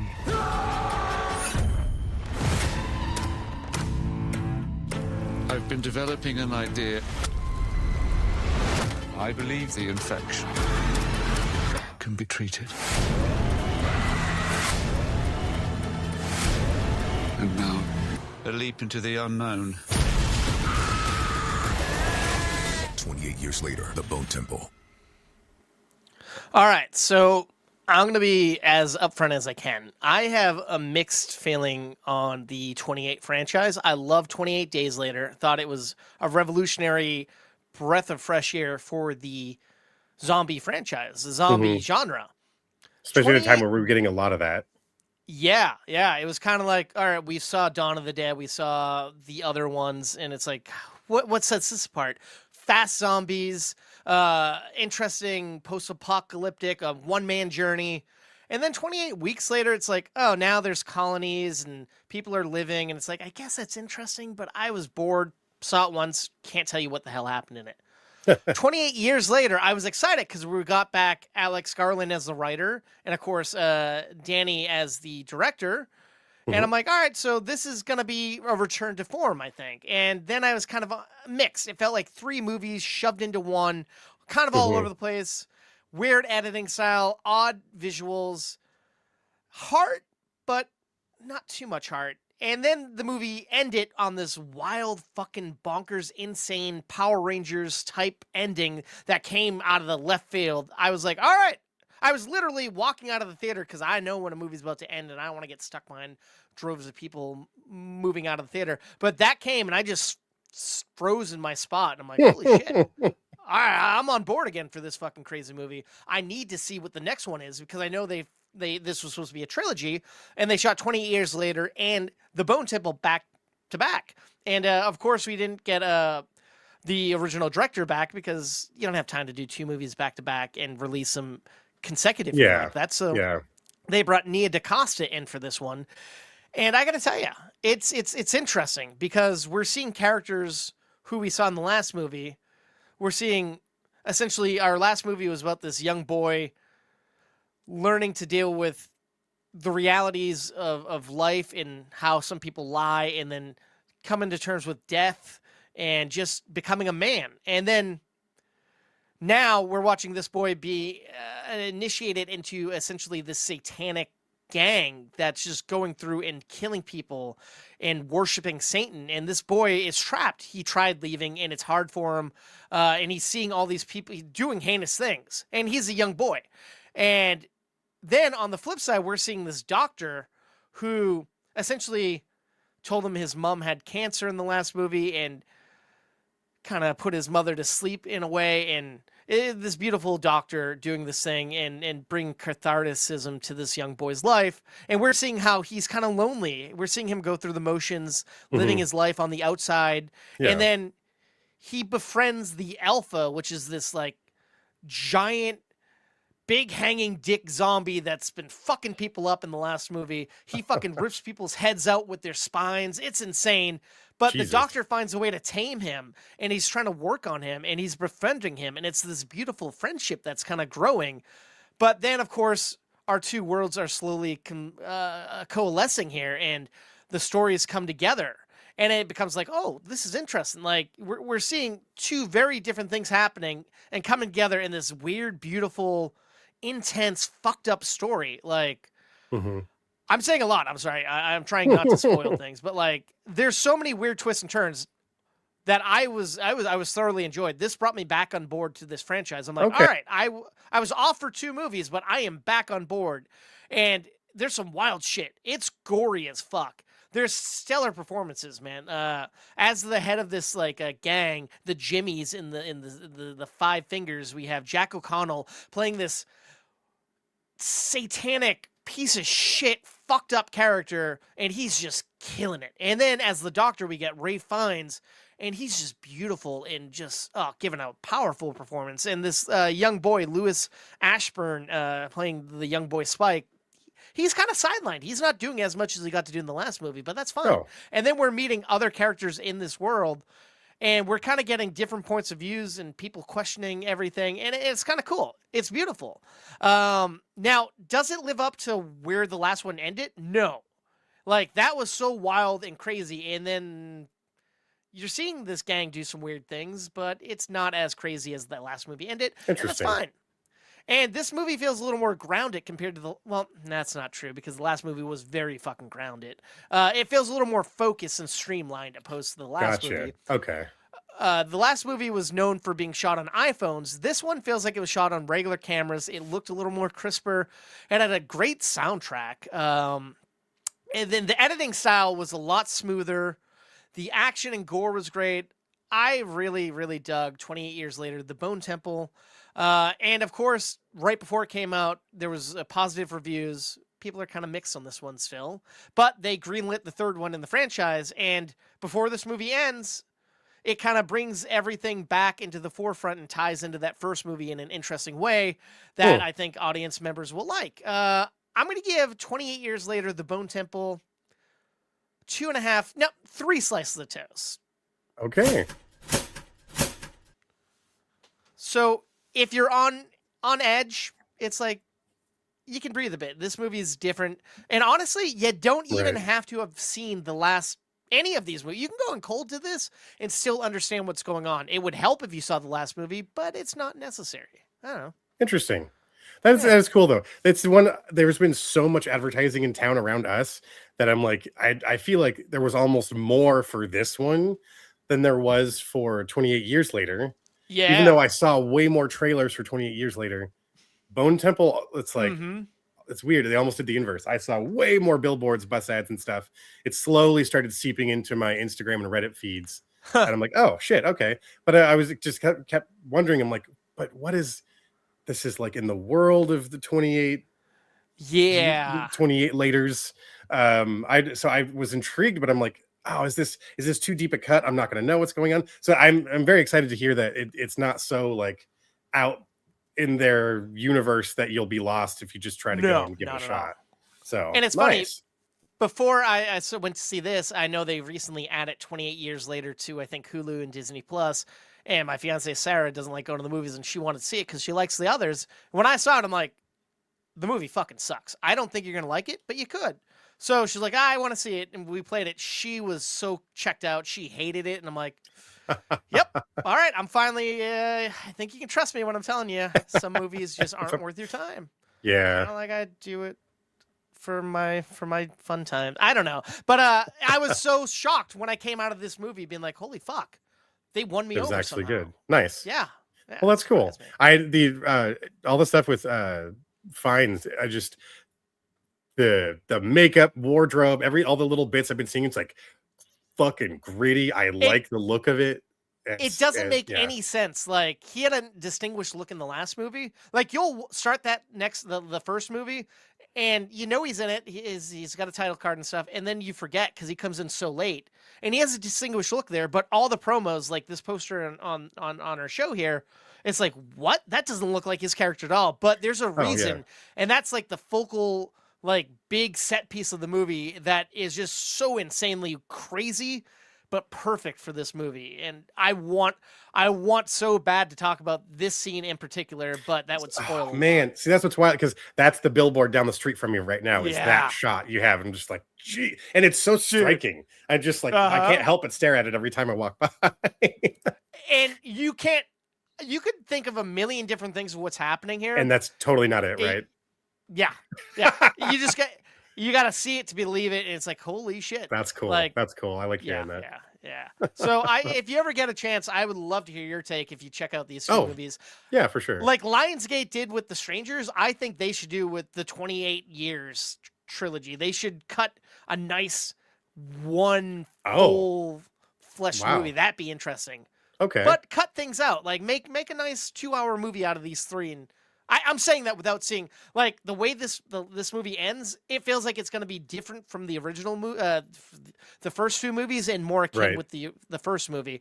So that's why I'm intrigued. And we don't yet know who's going to be directing that first movie, the third movie. So it's interesting. Could be Danny Boyle, could be Nina DaCosta, or someone new, I guess. Alex Garland would be great. He's a great director. Ooh, yeah. Oh, but yeah, sorry, I ranted there. I haven't actually recorded a single review of that. So first thoughts besides my out of the theater reaction for this one. Awesome. Oh, I'm intrigued. You sold me, dude. Yeah. Man, so that's going to do it for reviews. I hope we've talked about some stuff you may be looking forward to seeing and learn some cool news. I don't know. Absolutely. But you got to let us know what you think of any of those things. So hit us up on any of our socials. We got X, Twitter, Instagram, Facebook, YouTube, all at movie_toast. You keep up to date on any of the upcoming reviews and episodes, any of the specials that we end up doing, including the upcoming film festival, which will be in a few short weeks. So please stay tuned for the stream date for that one. We will be doing it live for the first time. I'm very excited to see. Yeah, where you're watching right now. Oh yeah, that's gonna be a lot of fun. So that's I almost started rattling through all this, man. I don't want to hog all. No, you're good. You're good. You're on a roll. I didn't want to take you down in a heater here, but say you already follow us. Say you already submitted a film. Why not do yourself a favor and leave a review on Apple Podcasts or YouTube or wherever you're watching or listening, and let us know what you like, what you dislike, how you feel about the show in general, because we want to make this as toasty, brown, and buttery as possible to make it more enjoyable for your listening and viewing experience. And we can only do that with your input. That's right. So please let us know what you think. Say you're good with all that, though. You did this. You did that. You know, like I'm already here, guys. I'm already on board. Well, then, thank you. You know what comes next, everyone. Oh boy! Please stay toasty. I'm in Dennis, they're the kings of the real. Reviewing new movies, they keep it real. Coast to coast, from LA to the east. On the podcast show, they feast on the beast. Adam's bringing knowledge like he's Professor X. Dennis with cuts deeper than Wolverine's claws. I guess Marvel, DC, they know them all by heart. Breaking down the plot, tearing every scene apart. They got the juice like Tarantino's Pulp Fiction. Breaking down movies with a sharp precision. Adam coming in hot like a John Wick hit. Dennis bringing the heat like the climax of a Tarzan flick. Boom, boom, boom, boom, boom, boom.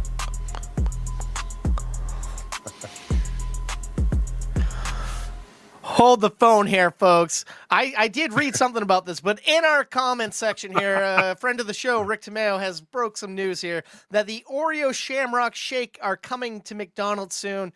And that's literally what I live for, folks. Every March, April, I want a Shamrock Shake. Do I need Oreo in it? Not as much, but I'm happy that they're coming back. There you go. Dennis. I know it was a beloved event in college. Every year it came back around.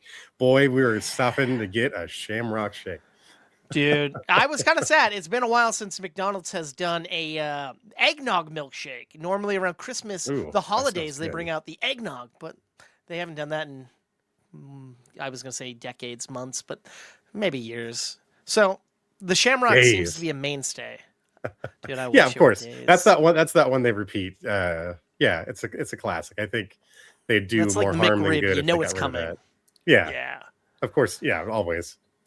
Hell yeah. Well, there you go. Something to look forward to, man. Heck yeah. I might have to try one myself. Always a fan of the cookies and cream kind of Dude, you can't go wrong with variety the of cookie and cream. things. So throwing some It's mint weird. in there, I'm good with that. I'm not normally a mint ice cream fan, but when it comes to the Shamrock shakes, I don't know what it is. Something about it. Yeah, I'm with I you. loved it. Oh boy. Good memories. Good memories. Yeah. Ooh, Greenland 2. I haven't seen Greenland 1, and I don't know. The trailer it's gotten bad reviews. I don't know if I'm gonna see Greenland 2. I don't think I'm gonna go even see the first one, much less the second. I know it's on So- Max, and I have reservations for movies, but I just don't know. Have you It's seen okay. Greenland 2 out there? Let me know. Oh yeah, I- yeah. Let us know, folks. Oh boy, but I don't know anything post episode here, post coital you want to talk about? You know, I've been loving Fallout, and I've been loving The Pit. I haven't watched either of those. Pit, I have no interest, even though it sounds like an interesting take. Fallout, I can't wait, but I think we're waiting till that show's at its final episode. That makes sense. That makes sense. But I can't wait. More stellar performances on The Pit. The cast is fucking crushing it yet again. Not unsurprising, you know. Like it's what I expect from It them. feels like it didn't miss a beat since the No. last season, because it's No, been a couple and of months, right? in the. Well, in the show, it's jumped a little bit of time, right? But Yes, I mean, since it was yes. on television or on yeah. No, it's like honestly, it feels like we just it got to because it was enjoy right first before the season, summer so. that it ended, right? And that was Yeah. a long season, like 15, 20 episodes, right? Like old school. It was a good amount. And then there's still, you know, going back into that real time feeling. It adds to that tension, and I loved the story arcs that we're getting to explore with characters that now that we know them, it's not scary to introduce a couple more people to the mix that are also very intriguing. And then Fallout, of course, it's another fucking gem of a season. I cannot wait until we get to chat about that one together, Dude. I'm gonna can't wait. rewatch I the whole can't wait to season power again through. by the time I think you're like. You should. I'm enjoying it that much. So That'd be good. Right now, I'm working on getting through Stranger Things. I got I think 2 for or sure. 3 episodes left. Reason I'm taking so long, I've been live streaming it, and I've been editing and shooting different videos to prepare for my vacation. But I'm going to be finishing that within the week, hopefully. I was supposed to have it done by Cool. today, but at the same time, I've been rewatching Scrubs to get ready for the new season. The new season, yeah, I know you've been excited for that one. I've It's just a been little seeing rough. during the football game. I've been watching. They've been airing the ads for it, and it's like, okay, this looks like fun. It looks like you guys are having fun making it. Yeah, So which that's it what you makes want it to sense. be. Yeah. But it's weird, watching it now as an adult, I guess you could say. Of course I'm an adult. Fucking, you can't say it is. JD, the main character, is kind of an asshole. Not really a likable main character. Elliot, the love interest, she's a little just they treat ladies like eye candy and over sexualize, which is weird. But Dr. Cox, the main doctor, I used to think he's an asshole, but he's the only person that really cares about the patient. I don't know. It's interesting to watch. I'm 4 seasons in now, halfways. But I've also I watched the first 4 episodes of the upcoming Peacock or maybe NBC series, The Fall and Rise of Marty. I don't know. The new Tracy Morgan show, which I should have the title for it. I started that last night. He is this former NFL star who accidentally got caught calling his bookie when he was actually doing an ESPN type of interview. So he got kicked out of the franchise. People hate him, and he's paid a disgraced documentarian played by Daniel Radcliffe to make a documentary about his life, hopefully to get back on everyone's good side. 4 episodes in, not bad. I'm enjoying it. I'm trying to find the title of this. The fall and rise of, I want to say... Funny. I think I just saw a teaser for this before we started. I was The like, fall and Daniel rise Radcliffe. of Reggie Dinkins. Yeah, Okay. it's such a Yeah, weird yeah, yeah. combination together, but it works. I dig it. And then you get Bobby Moynihan and a few other people popping up here and there. Huh. That's fun. It's Okay. fine. It's cool. Yeah. I think they just premiered the pilot episode after the football game, a football game last night, but I know that's coming out later on. I'll probably review the whole series as a whole. And then I watched 2 episodes of the upcoming season of Ted, season 2. Still has that same humor. I'm gonna start this week. I want to finish Stranger Things so I can move on. I have screeners for the new season of Harrison Ford and Jason Segel's show, Shrinking. Yes. Yeah. So yeah. I want to get that because I think the new season starts next week. So I want to power through that, and then I want to start the MonsterVerse show, Monarch. But I don't know why I'm going on about TV. Sorry, my apologies. It's all good. I asked you It's all one good. question and I went on a rant. Oh boy. Oh. Apologies. Well, thanks for joining us, folks. Hopefully you found something new you want to check out, and please let us know if there's anything that we might have missed recently that would be worth watching and reviewing on the show. So, and be sure to keep an eye on the socials because there's a really good chance Adam's already watched it. So, keep an eye.